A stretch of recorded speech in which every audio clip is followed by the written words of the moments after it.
ایک بادشاہ تھا، وہ پھولوں کی سیج پہ سویا کرتا تھا، خادمہ اس کے لیے پھولوں کی سیج بچھایا کرتی تھی۔ مدت گزر گئی، پھولوں کی سیج پہ سونے کا عادی تھا۔ ایک دن خادمہ نے سوچا، لونڈی نے سوچا، روزانہ بادشاہ اس سیج پہ سوتا ہے، پتہ نہیں کیا لطف ہوگا۔ اس سیج کا لطف اٹھانے کے لیے وہ بھی لیٹ گئی۔ سیج تیار کرنے کے بعد ایک لمحے کے لیے کمر سیدھی کی تو سارے دن کی تھکی ہوئی تھی، آنکھ لگ گئی۔ بادشاہ وقت پر اپنے اس خاص کمرے میں داخل ہوا تو ایک لونڈی کو پھولوں کی سیج پہ سویا ہوا دیکھا تو غیرت سے جل بن کے کباب ہو گیا۔ ایک لونڈی کی یہ اوقات کہ بادشاہ کی سیج پہ سوئے۔ اس نے جلاد کو بلایا، کہا اس کو الٹا لٹکاؤ اور اتنا مارو کہ اس کی جان نکل جائے، تاکہ باقی خدام کو پتا چل جائے کہ بادشاہوں کی سیجیں، ان کے بستر، ان کے گھر کتنے مقدس ہوا کرتے ہیں۔ لونڈی کو الٹا لٹکا دیا گیا اور جلاد ضرب پہ ضرب لگا رہا ہے، کوڑے پہ کوڑا مار رہا ہے۔ وہ چیختی ہے، روتی ہے، بچا لو مجھے، میری جان نکل رہی ہے۔ روتے روتے کیا خیال آیا کہ اس نے ہنسنا شروع کر دیا۔ بادشاہ نے جلاد کو کہا رک جا، اس لونڈی سے پوچھ روئی کیوں ہے، اسے یہ بھی پوچھ ہنستی کیوں ہے۔ جلاد نے کہا لونڈی بتا روتی کیوں ہے۔ اس نے کہا تجھے نہیں پتا جب کوڑا لگتا ہے تو جان نکلنے کو آتی ہے، نزع کا عالم طاری ہو جاتا ہے۔ کہا یہ تو سمجھ ہے، لیکن ہنستی کیوں ہے؟ کہا ہنسی مجھے اس بات سے آئی ہے کہ چند لمحوں کے لیے سوئی ہوں، اتنی تکلیف کاٹ رہی ہوں، سوچا عمر بھر ہو گئی سوتے ہوئے، جس کو اس کا کیا بنے گا، جس کی زندگی بیت گئی اس سیج پہ سوتے ہوئے، اس کا کیا بنے گا۔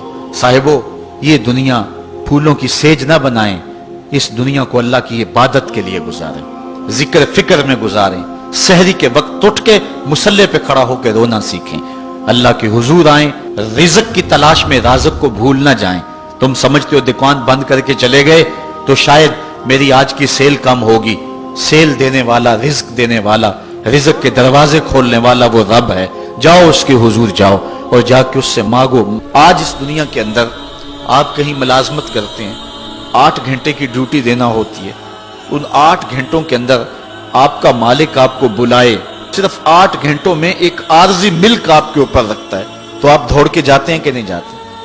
آپ کے مہمان بھی آپ کے پاس بیٹھے ہوں اور آپ چائے بھی ان کو پلا رہے ہوں، لیکن باس بلا لے آپ کو اور وہ گھنٹی دے تو آپ بیل پہ سب کو چھوڑ کے بھاگتے ہیں کہ نہیں بھاگتے؟ مہمانوں سے بھی معذرت کرتے ہیں، مجھے باس نے بلایا، آپ دوڑتے جا رہے ہیں۔ یار ایک دنیا کا باس بلائے تو مہمانوں کو چھوڑ کے، چائے کو چھوڑ کے، مرغن غذاؤں کو چھوڑ کے، سب کو چھوڑ کے بھاگ جاتے ہیں، اور رب کا نمائندہ پکارے حی علی الصلاۃ اور حی علی الفلاح، جو بندہ اس کے حضور نہ جائے کتنا بڑا بد نصیب ہے، کتنی بد نصیبیاں اس کا مقدر ہیں کہ جو اس کے حضور۔ لیکن یہ اللہ تعالیٰ جل شانہ کی رحمت کی عمومیت ہے۔ اگر آج 8 گھنٹے کے لیے آپ کہیں ڈیوٹی کرتے ہیں، وہ آپ کو آواز دے اور آپ نہ جائیں تو وہ آپ کی نوکری ختم کر دے گا، آپ کو سخت سرزنش اسی وقت کرے گا یا پھر آپ کو فارغ کر دے گا۔ لیکن اللہ تعالیٰ جل شانہ اس کی نافرمانی پہ نافرمانی کرتے رہیں، کبھی اس نے رزق کے دروازے بند نہیں کیے، بلکہ جو نہیں مانتے ان کو اور زیادہ دے رہا ہے، کیونکہ ان کا حصہ صرف دنیا پہ ہی ہے نا، آخرت میں تو حصہ ہی کوئی نہیں ہے۔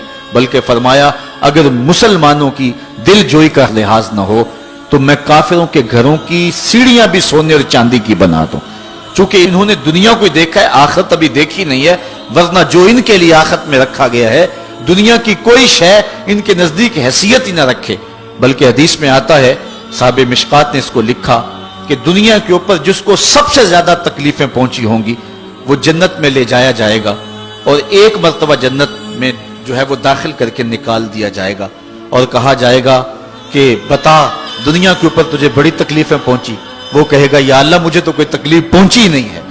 جنت کی صرف آب و ہوا سارے دکھ ختم کر دے گی، اور جس نے تخت و تاج پہ بیٹھ کے بھی زندگی ساری گزاری ہو، حدیث میں آتا ہے اس کو جہنم میں ایک ڈبکی لگائی جائے گی، اور پھر اس کو کہا جائے گا بتا تو دنیا کے اوپر کوئی راحت پائی ہے؟ وہ کہے گا مالک دنیا کے اوپر میں نے کوئی سکھ دیکھا ہی نہیں ہے۔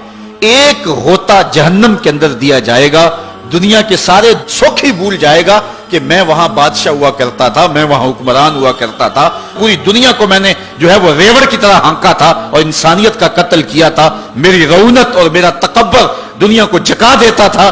اس کو کوئی شے اور اپنی کوئی آکڑ اور کوئی بات یاد نہیں رہے گی، صرف ایک ڈبکی کی بات ہے۔ اور جس نے دکھ پہ دکھ کاٹے، غربت، تنہائی، دکھ، اذیت، مصائب، آلام، مشکلات، لیکن ایک بار جنت سے گزار کر کے جنت کی صرف آب و ہوا ہی سنگھائی جائے گی تو اس کو کہا جائے گا بتا دنیا کے اوپر تجھے کوئی دکھ پہنچا؟ وہ کہے گا میرے رب دنیا پہ مجھے کوئی دکھ نہیں پہنچا. اب بتائیے کہ اللہ کے حضور ہم حاضر ہوں یا کہ دنیا کوئی منشا و مقصود بنا لیں؟ ہماری زندگی کی ڈگر کیا ہونی چاہیے؟ پہلی بات تو یہ ہے کہ جنت کے مقابلے میں اس دنیا کی حیثیت ہی کوئی نہیں. اور دوسری بات، اگر دنیا کے اوپر ہم عزتیں سرخرویاں جس کو ہم سمجھتے ہیں یہ سرخرویاں ہیں وہ پا بھی لیں تو وہ کتنا کو عرصہ ہے، پھر اس کا حساب بھی تو ہم نے دینا ہی دینا ہے. اس لیے ہم دیکھ لیں جتنا برداشت کرتے ہیں اس کے مطابق جو ہے وہ ہم چلیں.